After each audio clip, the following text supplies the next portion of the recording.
মাত্র ৪৮ ঘন্টা আগে সৌদি আরব, তুরস্ক ও পাকিস্তান মিলে ঘোষণা করেছিল এমন এক প্রতিরক্ষা চুক্তি যার মূল বার্তা ছিল স্পষ্ট: তিন দেশের যে কোনো একটির উপর সশস্ত্র হামলা হলে সেটিকে তিন দেশের উপর হামলা হিসেবে বিবেচনা করা হবে।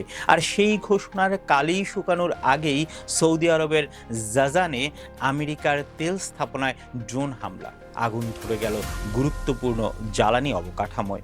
হামলার দায়ও নিল ইরান সমর্থিত ইয়েমেনের হুতিরা।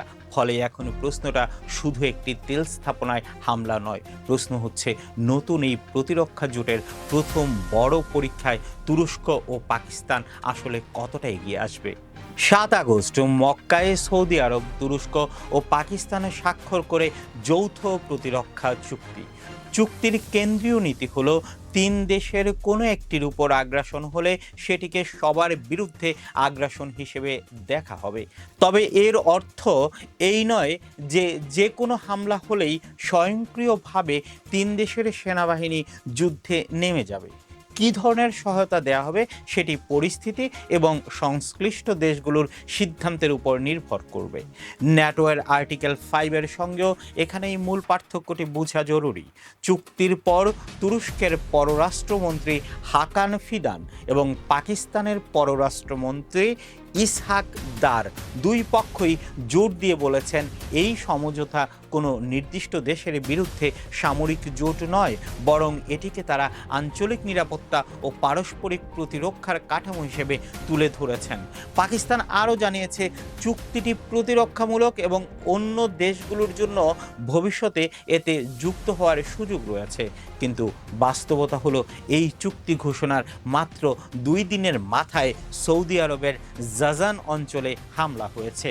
রোববার ইরান সমর্থিত হুতিরা দাবি করে তারা সৌদি আরামকোর জাজান তেল শোধনাগারকে ড্রোন দিয়ে লক্ষ্য করেছে। সৌদি কর্তৃপক্ষ ওই স্থাপনায় আগুন লাগার কথা নিশ্চিত করেছে এবং জানিয়েছে জরুরি কর্মীরা আগুন নিয়ন্ত্রণে আনতে সক্ষম হয়েছেন। এখন পর্যন্ত কোনো হতাহতের খবর পাওয়া যায়নি। হামলার দায় হুতিরা প্রকাশ্যেই স্বীকার করেছে। এই স্থাপনাটির গুরুত্ব কম নয়। জাজান সৌদি আরবের দক্ষিণ পশ্চিমাঞ্চলে ইয়েমেন সীমান্তের কাছাকাছি এবং লোহিত সাগরের তীরবর্তী এলাকায় অবস্থিত। ফলে এখানে হামলা শুধু সৌদি আরবের জ্বালানি নিরাপত্তাকেই প্রশ্নের মুখে ফেলে না, লোহিত সাগর ও বাবাল মান্দাবকে ঘিরে বৃহত্তর নিরাপত্তা ঝুঁকির সঙ্গেও যুক্ত হয়ে যায়। জাজান স্থাপনাটির সক্ষমতা দৈনিক প্রায় 4 লাখ ব্যারেল অপরিশোধিত তেল প্রক্রিয়াকরণের পর্যায়ে পৌঁছাতে পারে। আর এখানেই ঘটনাটি আরও তাৎপর্যপূর্ণ হয়ে উঠেছে, কারণ হুতিদের এই আক্রমণকে বিচ্ছিন্ন একটি ড্রোন হামলা হিসেবে দেখলে পুরো চিত্রটা ধরা পড়বে না। গত কয়েক সপ্তাহ ধরেই সৌদি আরবের তেল অবকাঠামোকে কেন্দ্র করে উত্তেজনা বাড়ছে। জুলাইয়ের শেষ দিকে জিজান ও ইয়ানবুর তেল স্থাপনাগুলোতেও হুতিদের হামলার খবর সামনে আসে। তখন থেকেই হুতিরা সৌদি আরবের বিরুদ্ধে আরও বিস্তৃত চাপ তৈরির হুমকি দিয়ে আসছিল।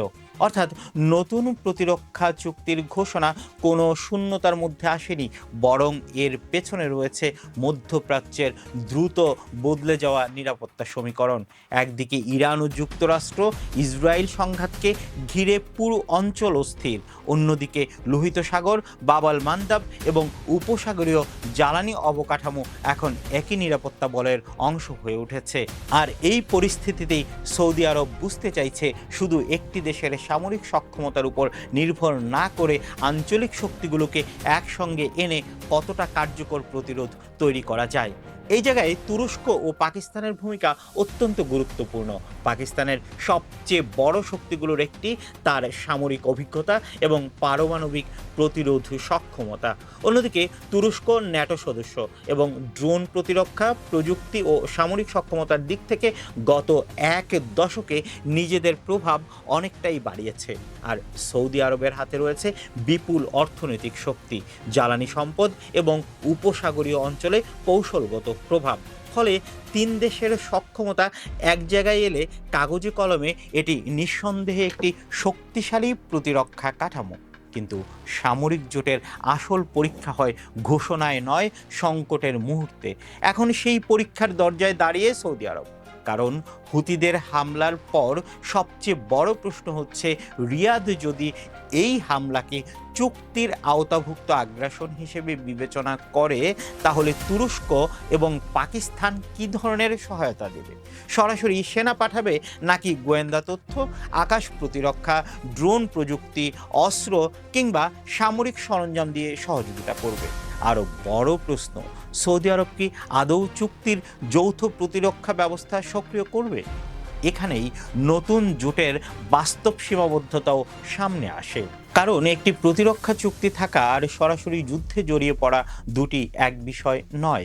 ন্যাটোর ক্ষেত্রেও আর্টিকেল 5 কোনো নির্দিষ্ট সামরিক পদক্ষেপকে স্বয়ংক্রিয়ভাবে বাধ্যতামূলক করে না। আক্রান্ত সদস্যকে সহায়তা করার পদ্ধতি পরিস্থিতি অনুযায়ী নির্ধারিত হয়। নতুন সৌদি তুরস্ক পাকিস্তান কাঠামোর ক্ষেত্রেও একই ধরনের রাজনৈতিক সিদ্ধান্তের প্রয়োজন হতে পারে। আর মোখা বন্দরের ঘটনাটি পরিস্থিতিকে আরও জটিল করেছে। জাজানে হামলার পাশাপাশি ইয়েমেনের লোহিত সাগর উপকূলের মোখা এলাকাতেও হামলার খবর এসেছে। রয়টার্স জানিয়েছে, সেখানে হুতিদের হামলায় 7 জন নিহত হওয়ার খবর পাওয়া গেছে এবং বন্দর অবকাঠামো ক্ষতিগ্রস্ত হয়েছে।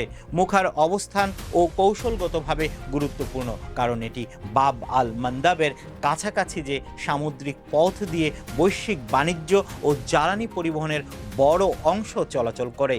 তাই ঘটনাটি এখন আর শুধু সৌদি হুতি সংঘাতের মধ্যে আটকে নেই, এর সঙ্গে যুক্ত হচ্ছে তেল, আন্তর্জাতিক নৌপথ, ইরানের আঞ্চলিক প্রভাব, যুক্তরাষ্ট্রের সামরিক অবস্থান এবং নতুন সৌদি তুরস্ক পাকিস্তান প্রতিরক্ষা সমীকরণ।